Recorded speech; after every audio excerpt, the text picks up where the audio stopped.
Good morning, everyone, and welcome to the European Crossover webinar. And we're actually seeing the S&Ps actually on their lows right here continue to still just completely fall apart. Look at this. Wow, they are really cleaning them out. Good, but good. Trying to see if we can find some semblance. Right there, 31.25. So we might see a little bit of a hold or an attempt to hold here at 31.25. Not seeing a whole lot of volume come. Well, yeah, actually seeing some decent volume come in right now. I hear this 31.25, and that's coming into a good area here on the YM here also. You can see here.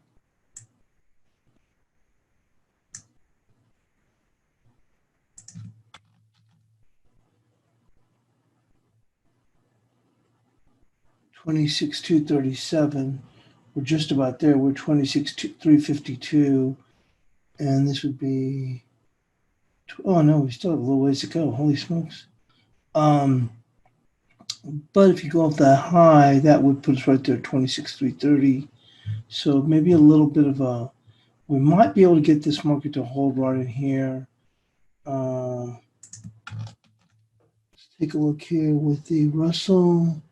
Yeah, key area here too in the Russell, 1413.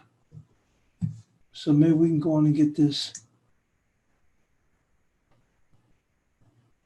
market to hold here.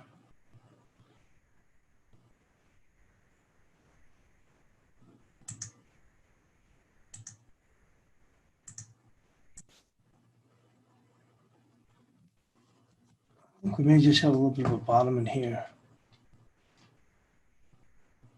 See what happens. I think it's worth it right in here. Look, we've come off quite a bit here. So probably a little bit of a decent bounce. It may take us at least to 31.30.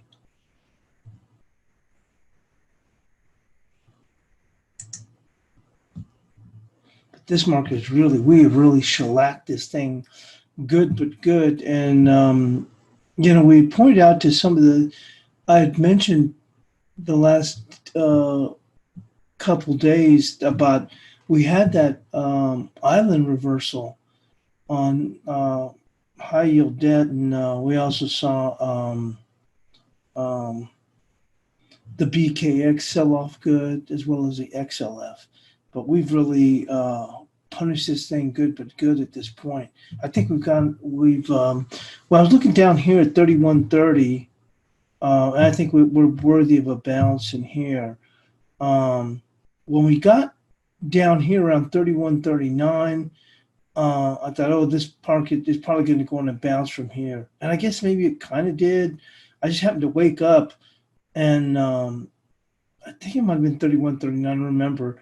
I said, forget it anyway. And it looks like we did move up a little bit lower, and then we took, or maybe it was even 31.49. I really don't remember where it was, but I saw, wow, it took another dip. So I think we've come to quite a bit of an extreme here. Also, you can see right here. You see here where we're at? So I think we're pretty well overdone here. Market may, but I think we've cleaned out a lot of people at this point. We can take a look as far as, and I think we're actually at 30. When I looked on here, I think we're at 38. Well, no, we were already at 38%. Let's take a look here.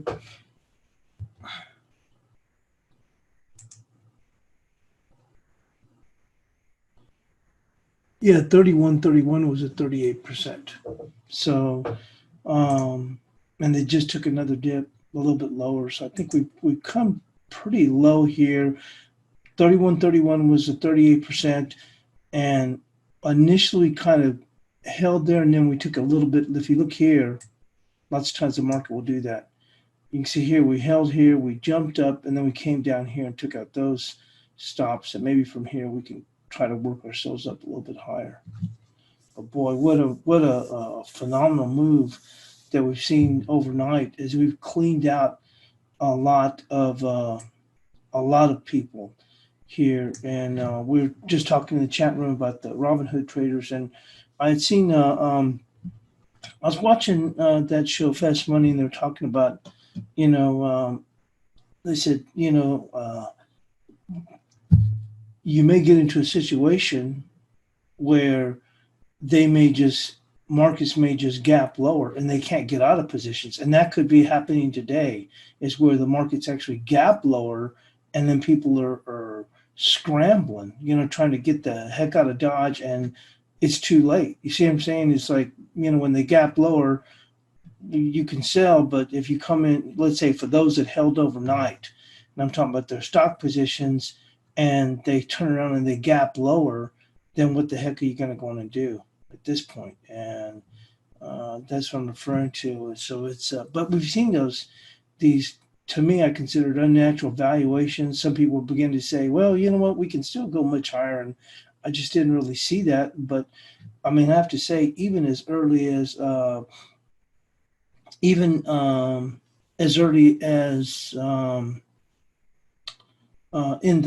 the FOMC, there was still the possibility that we could still go in and try and push even higher. And I'm talking about the SPOOs to the 32.25 area. That's, I mean, how crazy it was getting, at that point.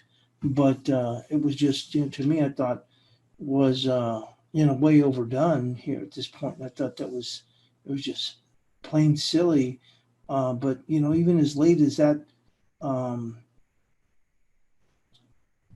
I just took a quick, I guess it was 4 pips. I don't know, 4 ticks. I had 4 ticks or 4 handles or 3.5 handles on that. But I think we're going to see a good little bounce here. But I don't want to stick around too long. So I'm already out on that. And I think we are due a bounce. Probably can go up here to maybe the upper 30s. But once again, we've come so far. The reason I think that the market is still going to remain under a lot of pressure is because of that reason, is that you're going to have people. I had actually been working an order at 31.85 last night, and didn't get hit, obviously. But I think that there's going to be a lot of pressure, because when we open up this morning in the U.S. markets, cash equity positions, they're going to be traders who are going to find themselves with gap openings with pretty good sizable losses. And so that may exacerbate, even if we do get a bounce, the bounce will be interesting to see how far we can bounce ahead of the U.S. Open. Maybe we can make it up to this 31.55 if we were lucky. But the pressure is going to remain from the get-go. One of the things I pointed to, and I had not been fond of the Russell anymore, but I just thought, well, I'm just going to stick with, just to track it as a potential. And one of the things I mentioned here when we were out here 2 nights ago, it was 2 nights ago, and actually it was yesterday, I mentioned that, and mentioned it also in the chat room, that there was a big notable buyer who bought a ton of puts and financed them with out of the money call options. And we were trading right here, and they were looking for, and I said, they're looking for a 6% drop. Well, we've had a pretty good drop then. I don't know if it's 6% yet, but that's been a pretty good doggone drop. I mean, we could go real quick and do the math, but it looks like we've even had the 6%, more than the 6% already from what it appears to be. But that's already been a pretty good fall. But you can even see prior to the Fed, we had already broken the trend line and already had lower. That kind of gave me the thought that, well, this thing can still press lower here. But they have really taken this thing to the woodshed. But I think, honestly, a lot of this has to do, well, I want to say it's all Robinhood trader induced, but this market was so overbought and so stretched that when it did break, it was going to break, and it was going to break very, very hard. I thought we might get a bounce back up to 31.85 here. I was trying to put in a position. I'd already gotten out of my positions, and the last of it, I think, was 31.83. I'll post that in the chat room once I'd gotten out. That was my last. It was right there, actually right after the the market closed. The futures were still trading. I thought we might get 31.85, even potentially 31.88, but unfortunately didn't. And obviously, here we are, we've rolled over. But we've come into a pretty good area here in the SPOOs. NASDAQ is still relatively strong. If you look at this, we are at some support here, 99.61. One of the things I like to do is when I look at these, I look at just relative valuations and not necessarily valuations, but if they're all hitting some support about the same time that I can hang my hat on. We just did right now with the Russell here, right here. You see right there, and then I was saying, well, there's support there too. So I was willing to go on and come in with the with that SPOOs real quick, and really considering how far we've sold off, probably should be holding this much longer. But that's my concern, is that when they open up on the cash equity open, man, you're going to have a lot of people that are just going to get literally destroyed. Depending on how much money they've been putting in here. Saw a story, anecdotal story, that we're starting to see. I saw it yesterday. I don't know if it was a Reuters story. I really don't remember.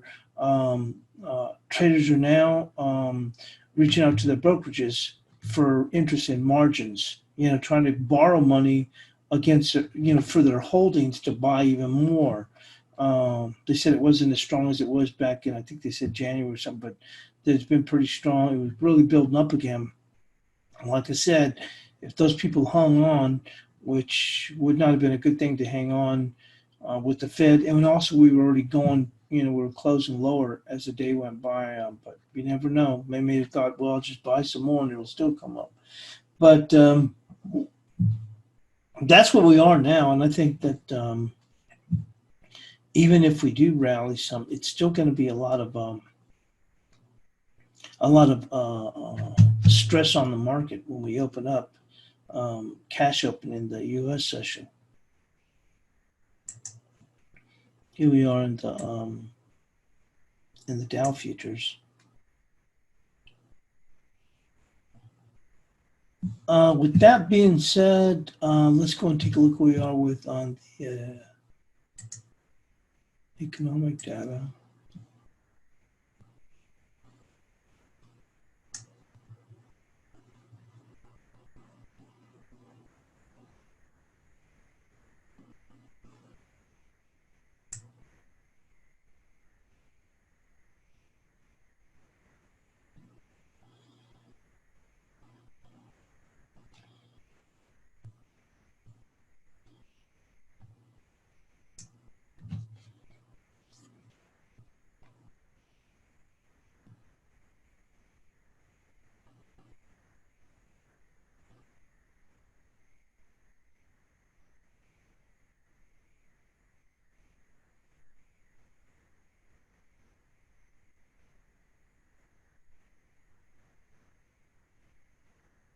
Nothing of any real note here. So nothing until we get to jobless claims and PPI final demand.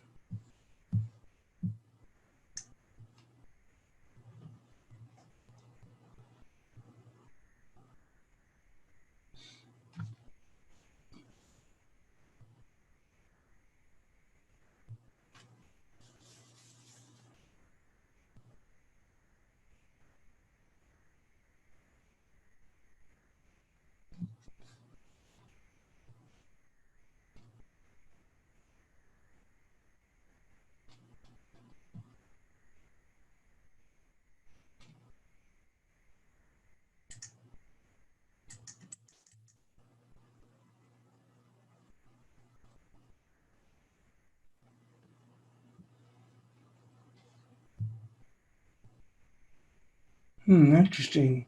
I'd actually bought an additional position and I didn't realize it. So I just exited out of that just now. I didn't realize that. It's a bit odd.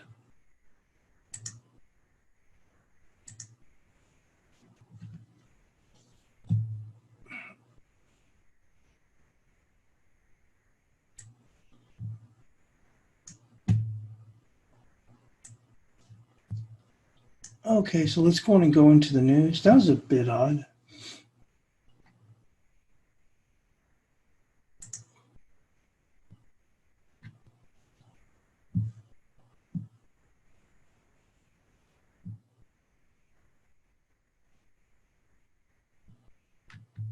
Mm.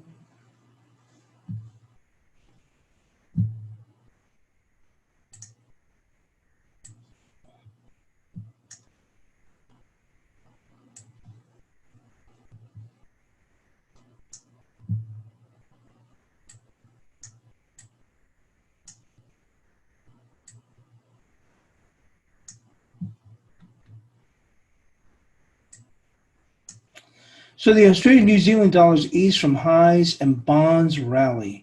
The Australian New Zealand dollars weakened from recent highs on Thursday and bonds rallied as investors wagered domestic interest rates would stay low after the U.S. Federal Reserve pledged to stay near zero through at least 2022. The Australian dollar, a liquid proxy for risk, was last off 2 tenths at 69.82, easing from a high of 70.69 touched overnight. The New Zealand dollar was down 2 tenths at 65.23. The falls came as bond prices jumped after the Fed repeated its promise of continued extraordinary support for the U.S. economy and maintained the size of its bond purchase program. Despite the drop, the Aussie is still near the July 2019 highs when the cash rate was 1% versus the current quarter basis point due to a lengthy rally that began since early May. Its Kiwi cousin is near 4-month highs. Both countries have proven relatively successful in containing the coronavirus, with the New Zealand having essentially stopped all fresh infections, allowing the entire economy to reemerge from lockdown. Even professional rugby games will return on the weekend with stadiums packed full of fans. Also supporting the Aussie, commodity prices, notably oil, iron ore, and gold, have been buoyant. In early May, we were struggling to justify the early extent of the Aussie rally. We are now much less troubled by Aussi's strong performance. Levels above 70 though currently look quite rich, leading us to expect a period of consolidation near term if the net outright slippage back into the mid-high 60s. NAB is predicting the Aussie to jump to 72. New Zealand government bonds will, with long-term yields, down about 7 to 8 basis points.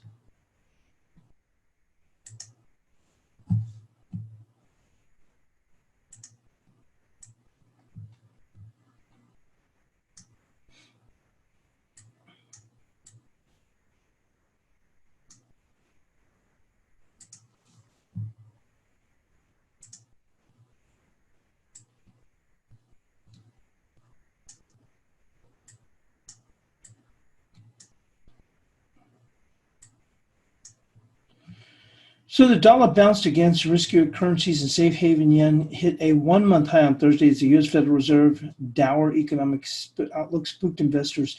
The move recouped the greenback's initial losses after the Fed's policy stance projecting rates near zero for years was a welcome sign of its continued support for asset prices.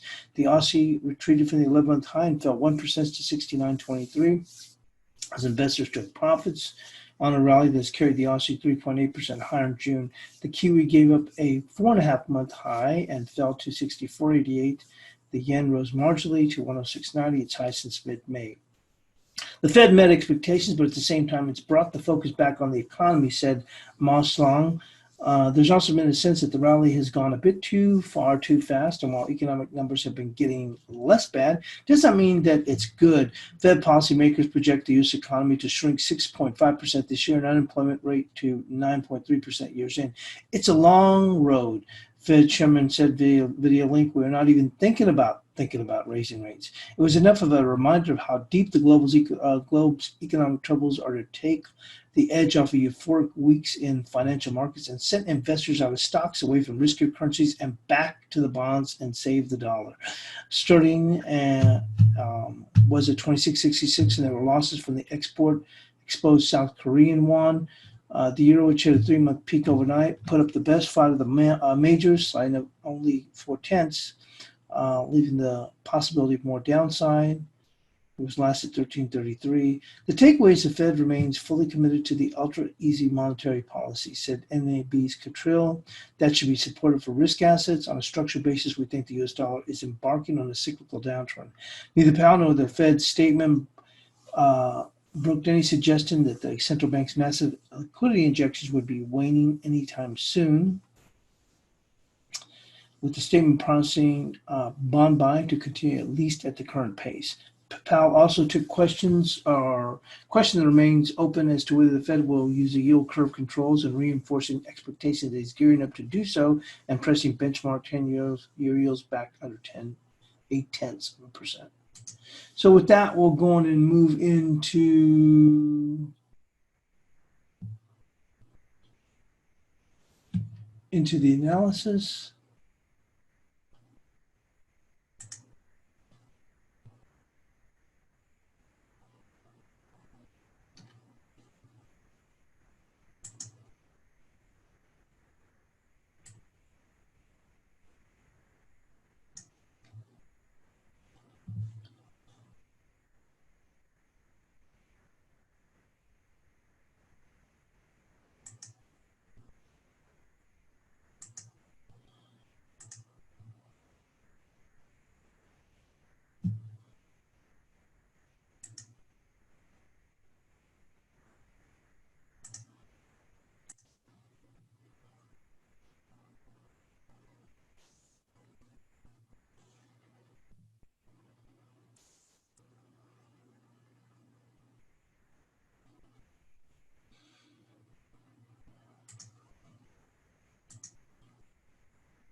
So the euro rallied just above the secondary bias chart resistance on up to 1422 yesterday, while closing above the weekly level of 1356.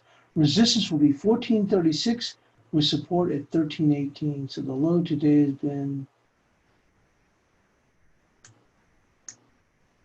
1325, so not too far off from that. So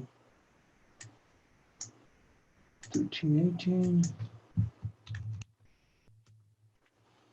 upside 1436. Yeah, yesterday we had 1411, so it just took it out by 11 pips.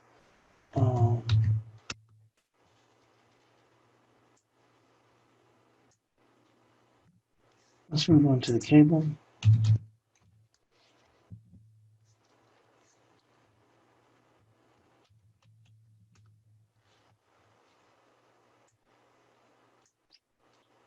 So the cable rallied on Wednesday, coming up short of bias chart resistance at 28.25, which will remain resistance with support at 26.38. Low so far has been 26.45 or 26.46. So about 26.48. We're not too far off yet.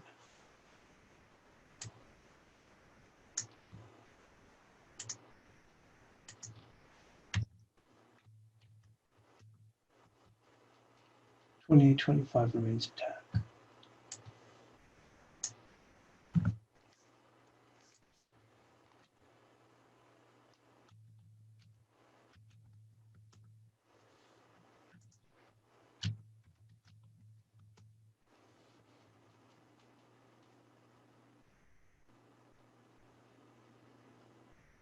So the Aussie pushed beyond resistance at 70.27, yet closed below this key level. Resistance will remain 70.27 with support at 68.74. So even the Aussie is still trading in a relatively tight range.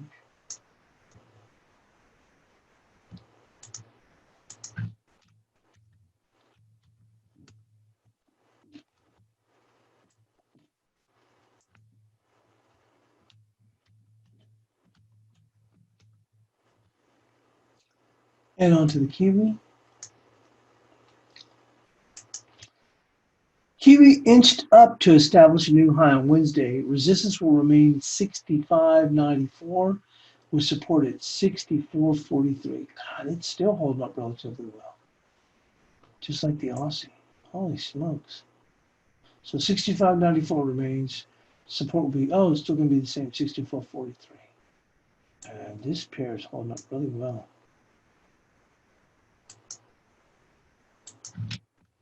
Let's move on to the dollar CAD. So the dollar CAD woke up on Wednesday morning, posted a hammer after defending the secondary bias chart support at 33.18. Resistance will be 38.42 with support, 34.82 with support at 33.45. So it looks like we did make it up there. We actually almost got up to 34.95. So 34.82. I'll still stick with that. Well, the level, here's a, and see that there was right there, that little edge actually should be right there, 34.97. We've gone up above that.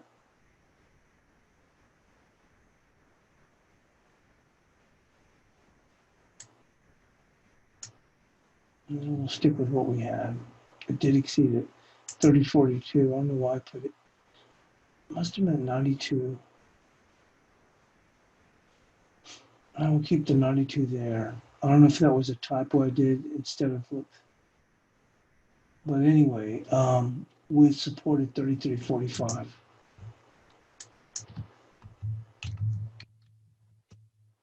We still exceeded it. I think we made it up to 35.02 or something like that. But, let's go on now, move on to the dollar peso.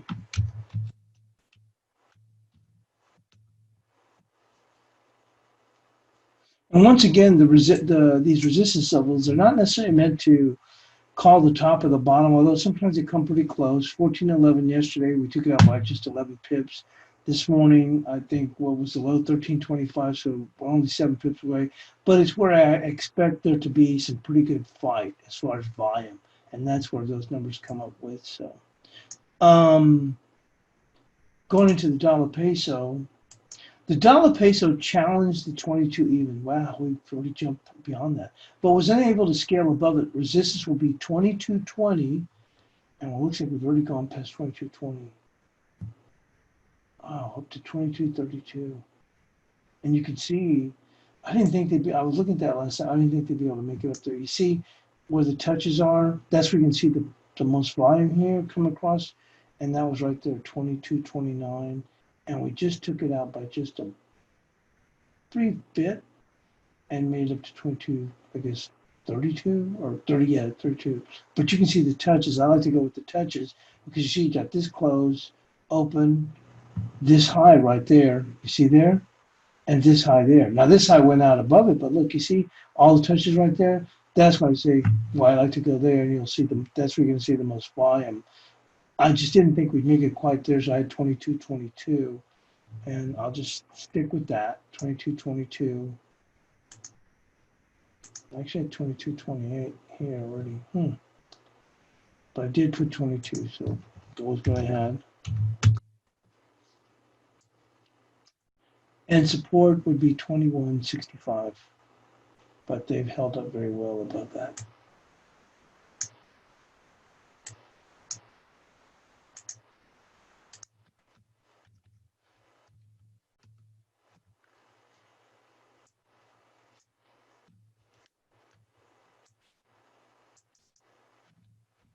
Onto the dollar yen.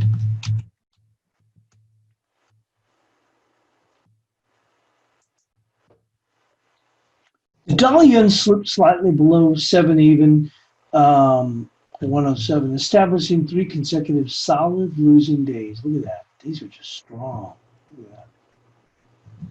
Support on Thursday will be 675 with resistance at 760.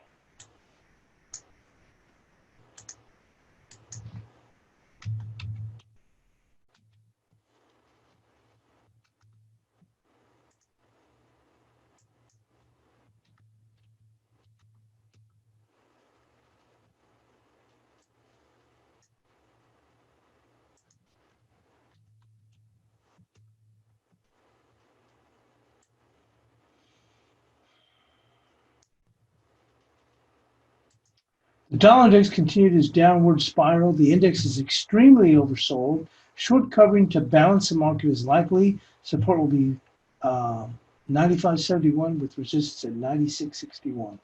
So we made it up to 96.51, so pretty close. So 96.61 on the upside, 95.71 on the downside.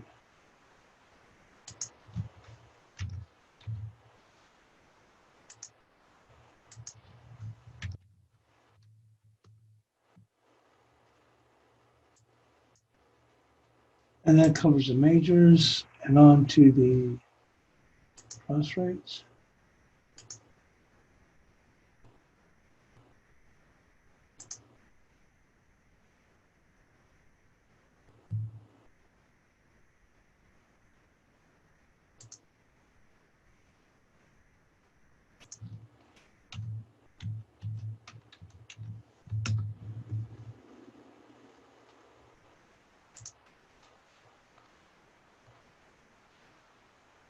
Well, we've seen this Kiwi yen give some more ground. It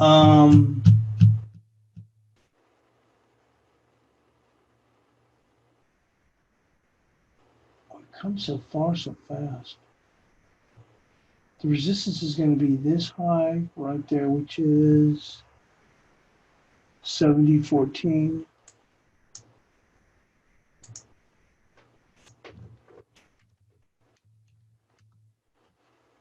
And support is going to be this close here, which actually that comes in just a hair beneath the low, which is 69.17.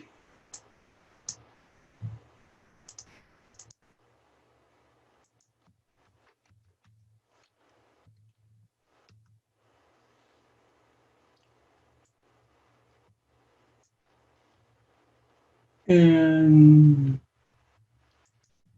let's go to the euro yen.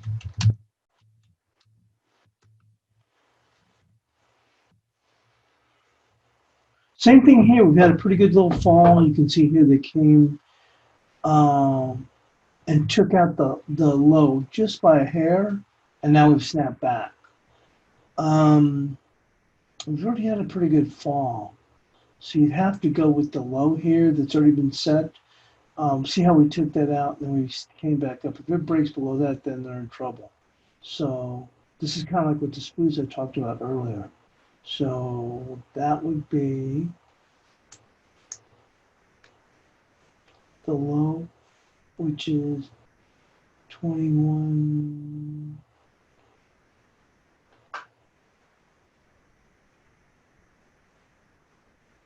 Let's just call it 21.25 for support.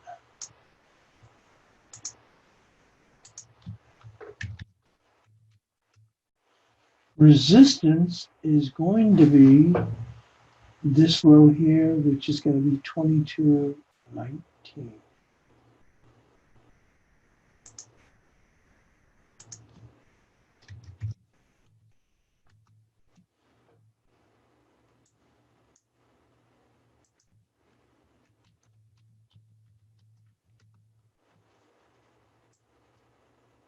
Euro odd is finally picking up now. It's taking some time.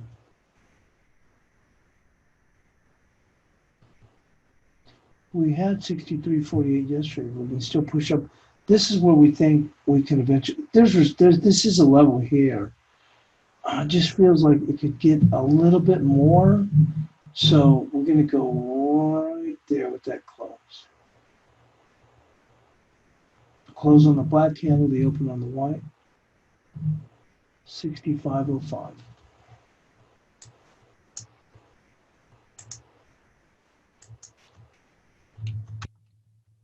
Maybe we can get there by tomorrow. Support's going to be the pink line now. 62.17.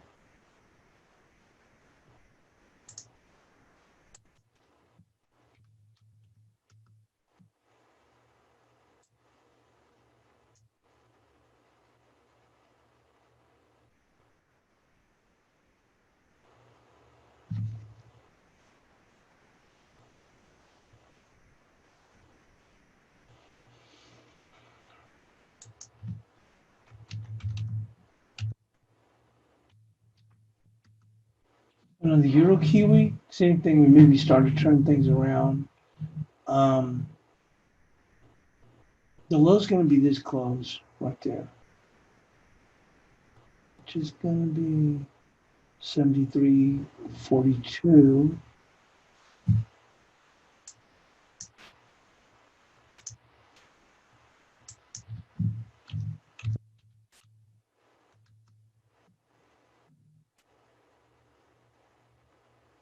You can see the close right there. See there? We're right there. 75.32. And 31, we'll just move it up the big whopping 1 pip.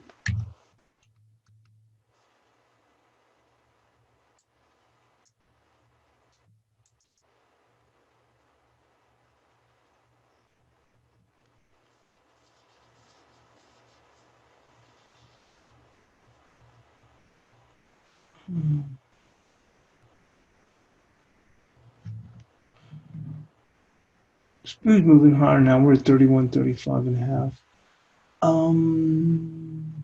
The RCM.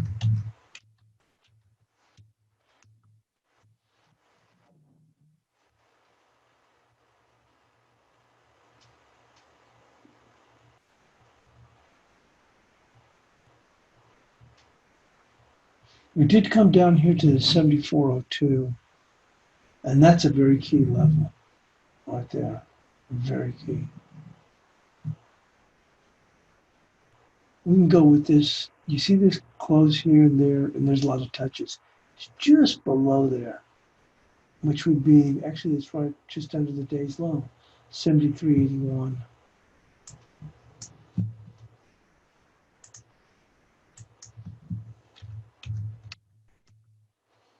And resistance is going to be the close from yesterday, 74.98.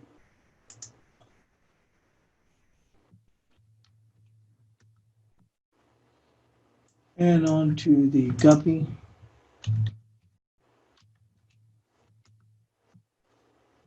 We had pretty good fallback. See the close here? And that's just under the day's lows. And that's 35.15.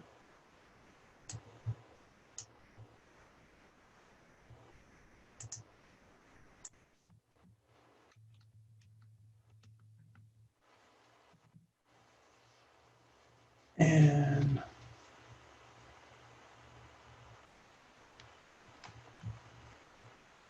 resistance.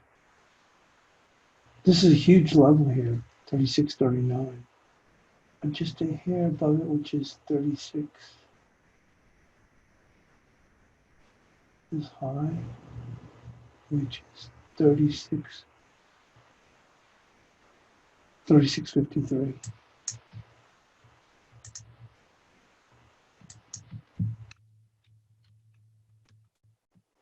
And onto the sterling odd.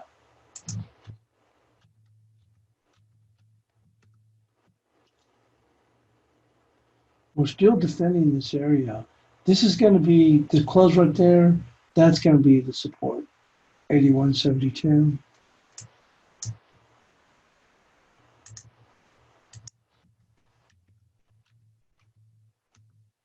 And resistance, this low here, which, oh, that's just above the day high.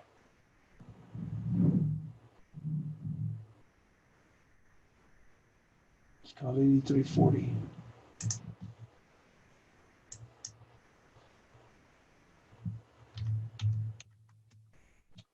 There we go, and there you go for FX. And equities are still trying to pick themselves up a little bit off of these lows.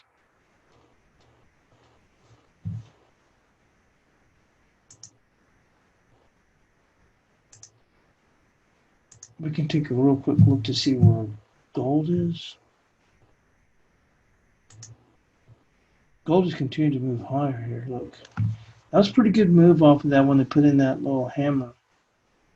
We kept moving higher, and then the Feds with this, we're not even thinking about raising interest rates.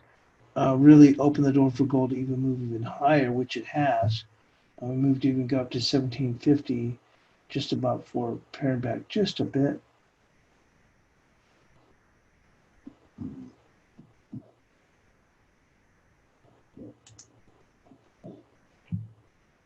And crude oil, I would not even trade this market, to be quite honest. It's so manipulated by this whole ridiculous stuff between OPEC that it's just, I don't even know why people would trade that. It's just all headline driven. It's not even feel like it's as if it's trading even a natural flow. But anyway, there it is above $38. So we'll see how things shake out in the U.S. Open. And thanks for joining us here on the European Crossover.